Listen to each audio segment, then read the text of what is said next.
दोस्तों, इनके इन प्रकारण दुनिया का झूठ बोल करके, जैसे काले धन को राष्ट्रीय संपत्ति घोषित करेंगे, काला धन वापस लाएंगे, और अगर काला धन वापस आया तो देश को 15-20 लाख, हर आदमी के, देश के हर आदमी को 15-20 लाख तो यूं ही मिल जाएगा। यह झूठ नहीं था, यह सच था। यह बोला नरेंद्र मोदी ने, करना नहीं था, यह अलग बात है। गौ हत्या की बात की, पिंक रेवोल्यूशन की बात की, कृषि रिफॉर्म्स की बात की, किसानों के आत्महत्या की बात की, गरीबी की बात की, महंगाई की बात की, बेरोजगारी की बात की, पेट्रोल और डीजल के दामों की बात की, महिलाओं के अत्याचार की बात की, देश में भ्रष्टाचार की बात की। ऐसे बहुत से जुमलों के जरिए नरेंद्र दामोदर दास मोदी फाइनली 2014 में भारत के प्रधानमंत्री बन गए। एक भस्मासुर भारत की कुर्सी पर बैठ गया। परिणाम सामने है, आगे देखते जाइए, आगे बता रहा हूं आगे क्या हुआ। एक भस्मासुर जो कर सकता था, शायद भस्मासुर भी वो नहीं किया होगा जो आपके इस नरेंद्र दामोदर दास मोदी रूपी भस्मासुर ने कर दिया और किया। आप जल रहे हैं आज। थोड़ा स्टेप वाइज आगे बढ़ते हैं। तो दोस्तों, नरेंद्र मोदी की सरकार बन गई।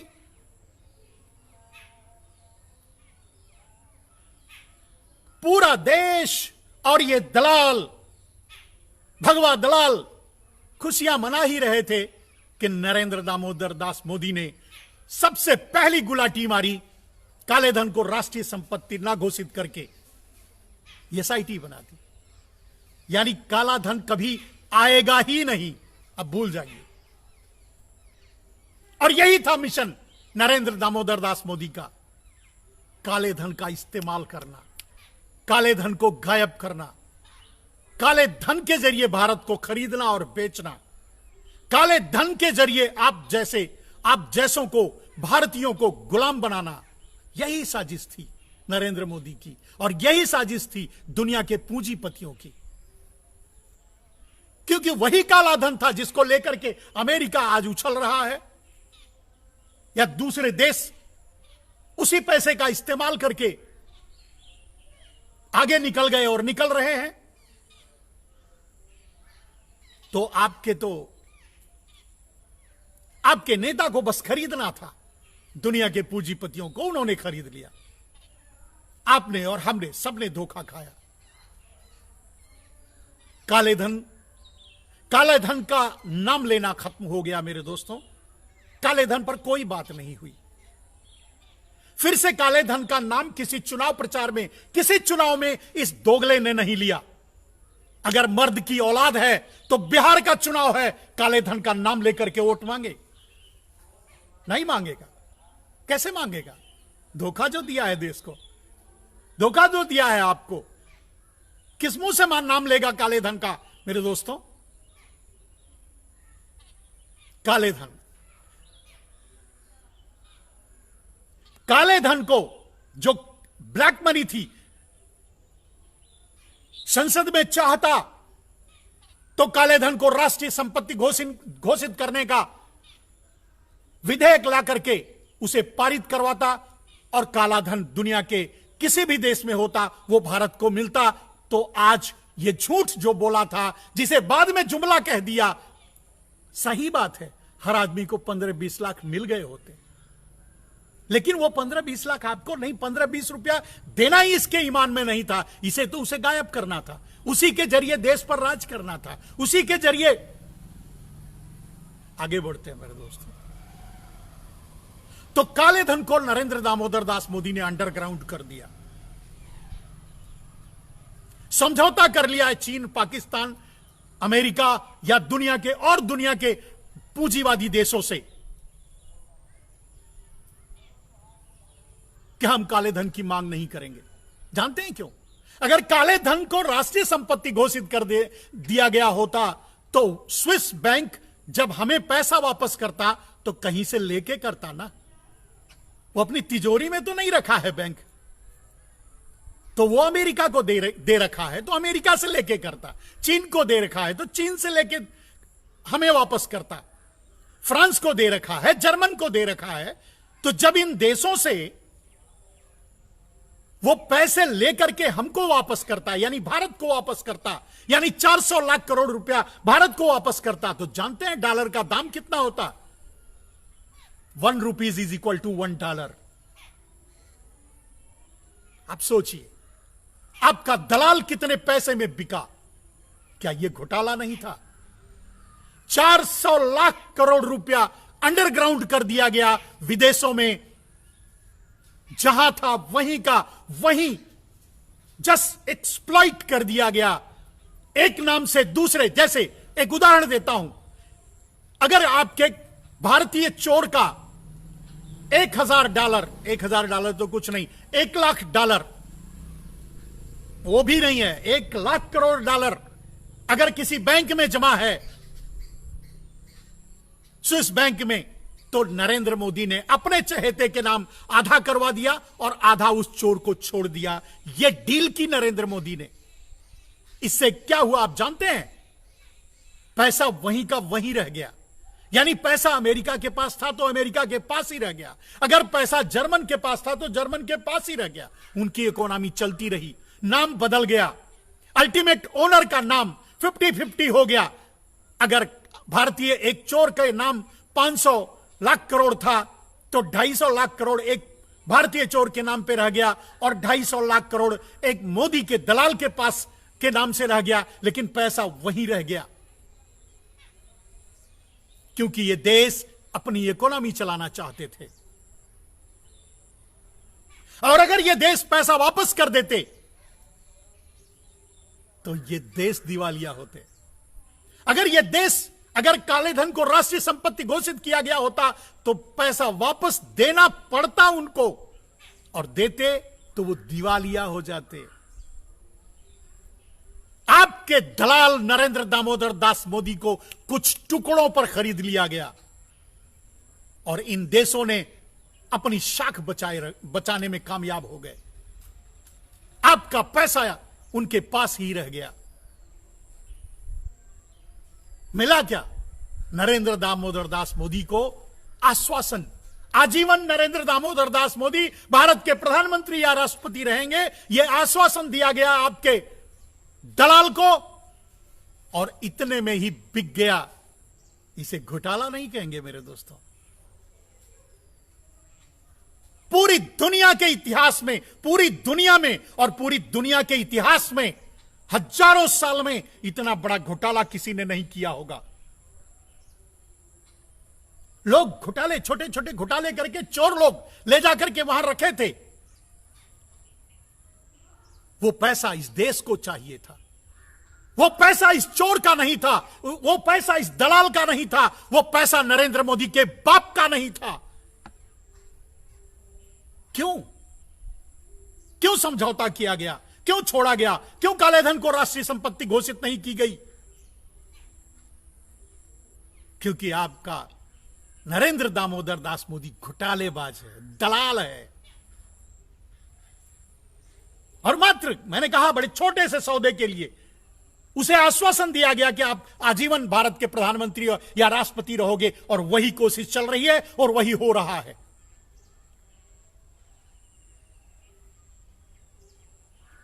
याद करके बताइए मेरे दोस्तों,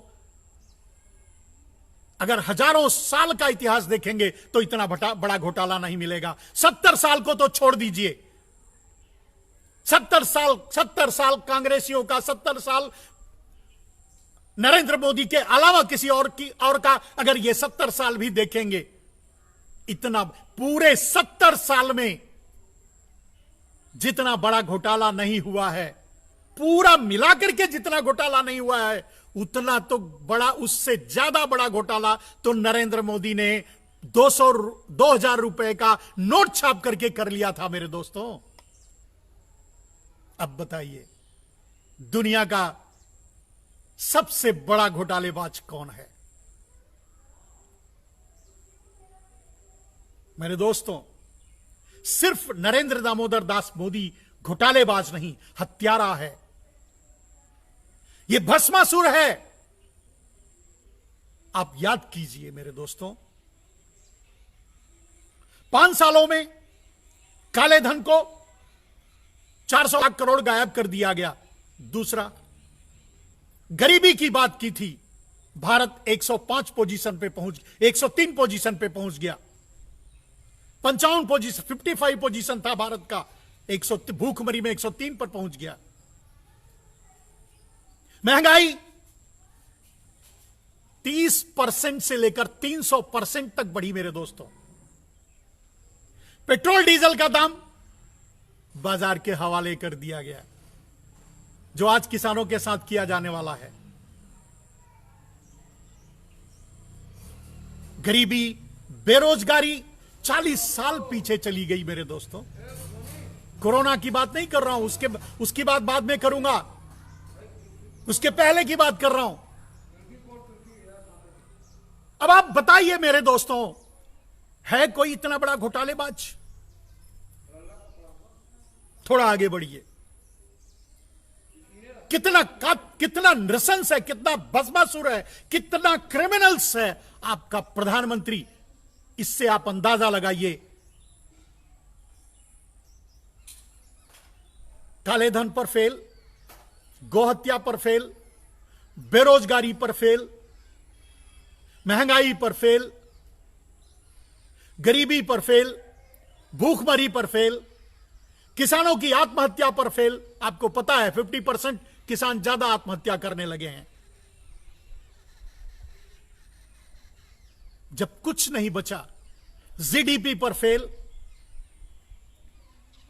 देश को पूरी तरह से गर्त में डाल दिया, देश का विकास रोक दिया, देश विनाश की ओर बढ़ने लगा। देश इस भस्मासुर के काल में एक त्योहार भी सीधे खुशी खुशी नहीं मना सका। लेकिन उस आदमी को फिर से प्रधानमंत्री बनना था। इतने धोखे, इतने दगाबाजी के बाद भी उस आदमी को फिर से प्रधानमंत्री बनना था। क्या किया उसने? फिर एक और कत्ल का प्लान, फिर एक और साजिश। पुलवामा की घटना याद कीजिए मेरे दोस्तों। आपके ही 44 भाइयों को, आपके ही 44 सैनिकों को सीधे आरडीएक्स लगवा करके उड़वा दिया।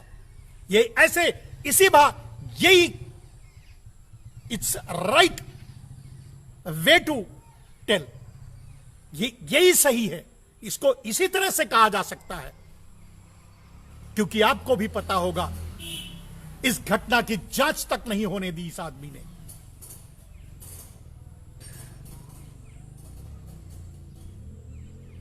आपके पास ऐसे बहुत से सवाल हैं जो आप सोचिए, आपके दिमाग से ही बाहर निकलेगा। घटना की जांच क्यों नहीं होने दी? आरडीएक्स आया कहां से? इतनी बड़ी हाई सिक्योरिटी में बम ब्लास्ट हुआ कैसे? वगैरह वगैरह। सीआरपीएफ के जवानों को मजबूर किया गया टीन के डब्बों में बैठ करके यात्रा करने के लिए। किसने किया? क्यों किया? क्योंकि उसे यह कांड करवाना था, क्योंकि उसे दोबारा चुनाव जीतना था, क्योंकि उसे आपको फिर से नकली राष्ट्रवाद के चक्कर में फंसाना था। सफल हो गया। नरेंद्र दामोदर दास मोदी ने अपने 44 सैनिकों को सीधे आरडीएक्स लगवा के उड़वा दिया, ठीक चुनाव से पहले। चुनाव लड़ा, उन्हीं सैनिकों की लाशों पर खड़े होकर के वोट मांगा, और बेशर्मी की बात तो यह है कि वो जीत भी गया।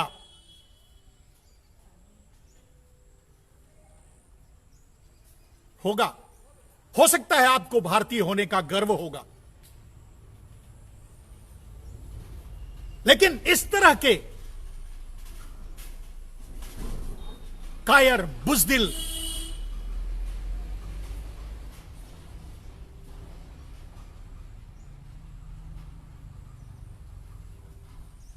भारतीय होना गर्व की बात नहीं है। सच को बोलने का साहस नहीं करना, यह क्या है?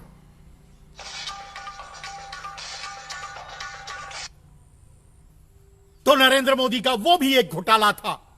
अपने आप को प्रधानमंत्री बनाने के लिए 44 सैनिकों की बलि चढ़ा दी और बना लिया, खुद को फिर से प्रधानमंत्री बना लिया। और सिर्फ वही नहीं, उसके बाद भी शायद वो प्रधानमंत्री नहीं बन पाता अगर ईवीएम की हैकिंग नहीं करवाया होता। और ईवीएम की हैकिंग चाइना और अमेरिका की मदद से करवाया, जिसकी कीमत आज उसके बाद नरेंद्र मोदी ने चाइना और अमेरिका को चुकाया। प्रधानमंत्री बनने के बाद से लेकर आज तक न जाने कितनी बार अमेरिका और चीन के चरणों में जाकर चरण चूम कर आया है आपका। अगर आपको गर्व होगा तो होगा, मुझे तो नहीं। कहां गई लाल आंखें दिखाने की बात? कहां गई अमेरिका को अमेरिका वीजा नहीं देगा और ये सब ड्रामे कहां गए? ये सब तो दलाली थी, ये सब तो आपको दिखाने के लिए था, आपको मूर्ख बनाने के लिए था। तो मैंने कहा यह आदमी सिर्फ घोटालेबाज नहीं। मेरे दोस्तों, याद करो, जब भी इस आदमी पर बन आती है यह रोता है, लेकिन जब आप मरते हो तो यह हंसता है, यह गाता है, यह मोरना चाहता है। याद करो,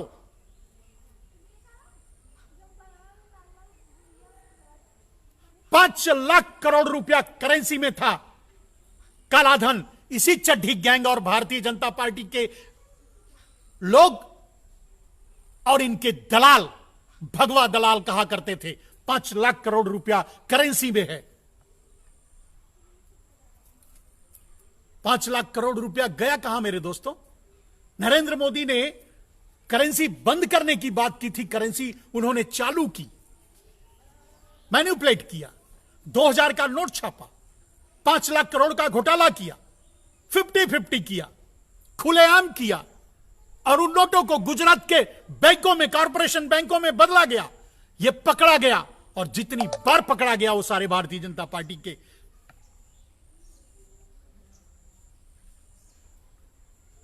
कांग्रेसी मिलकर के भी 70 साल में भी, या इसके पहले की जितनी भी पार्टियों ने शासन इस देश पर किया है, सबने मिलकर के भी इतना बड़ा घोटाला नहीं किया। आप बोलिए।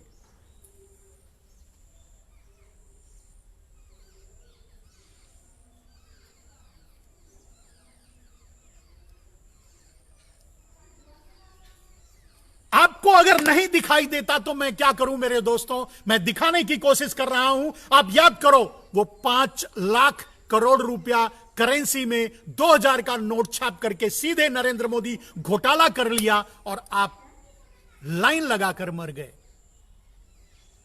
आपके लाइन लगाने से, आप लाइन लगा करके 300 आदमियों से भी ज्यादा लोग मर गए। किसी पर यह आंसू नहीं बहाया, एक ट्वीट भी नहीं किया आपके मरने के लिए। लेकिन जब इसके सत्ता पर बनाई तो जानते हैं कितना बड़ा ड्रामा किया था गोवा के या कहीं मंच से, कि हमें 50 दिन दे दीजिए, हमारे आगे पीछे कौन है। अगर हमें चौराहे पर, जिस चौराहे पर बुलाओगे, बताइए किस चौराहे पर आपने इसको बुलाया। और वो ₹5 लाख रुपया कहां गया? जो काला पैसा था, नकली नोट थे, करेंसी में ब्लैक मनी था, जो लोगों के पास दबा हुआ पैसा था, कहां गया? क्योंकि आरबीआई में तो 99.3% पैसा वापस आ गया, यानी पूरा का पूरा पैसा वापस आ गया। तो कालाधन कहां गया? यानी नरेंद्र मोदी के पास गया। अब इससे बड़ा घोटाले का कौन सा प्रमाण ले लोगे मेरे दोस्तों? आपने ही, नरेंद्र मोदी ने ही कहा था कि करेंसी को छापने से लेकर के करेंसी को बांटने तक सब कुछ मेरे संरक्षण में हो रहा है। यानी पीएमओ कर रहा था, यानी आरबीआई भी नहीं कर रही थी, आरबीआई को सपोर्ट बस किया जा रहा था। तो आरबीआई और पीएमओ यानी नरेंद्र दामोदर दास मोदी ने मिलकर के 5 लाख करोड़ का घोटाला किया। अब इससे बड़ा घोटाला कौन सा लोगे मेरे दोस्तों?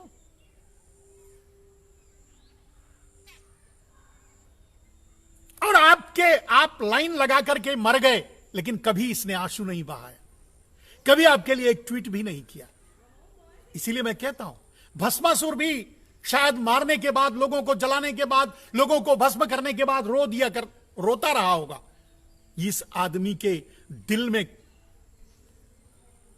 क्रूर है आदमी, नृशंस है, हत्यारा है, क्रिमिनल।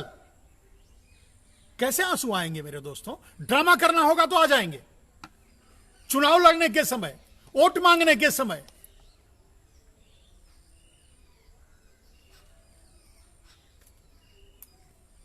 दोस्तों थोड़ा आगे बढ़िए।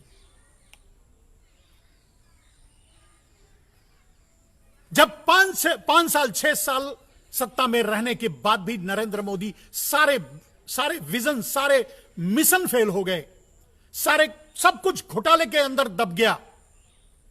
राफेल घोटाला सीधे अब इसमें भी कोई प्रमाण देने की बात थी।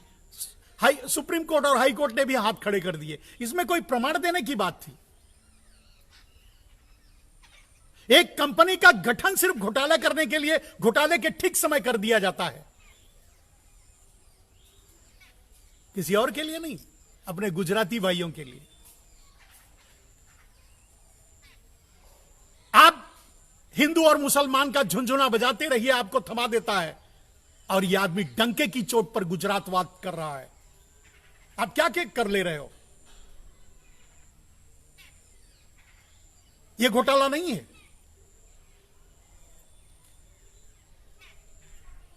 जो भी पैसा 5 लाख करोड़ के रूप में घोटाले में आया, वो सारा का सारा गुजरातियों के पास गया। भारत के आज किसी भी बिजनेसमैन का बिजनेस फेल हो रहा है सिर्फ गुजरातियों को छोड़ करके। यह घोटाला नहीं है, यह गुजरातवाद नहीं है।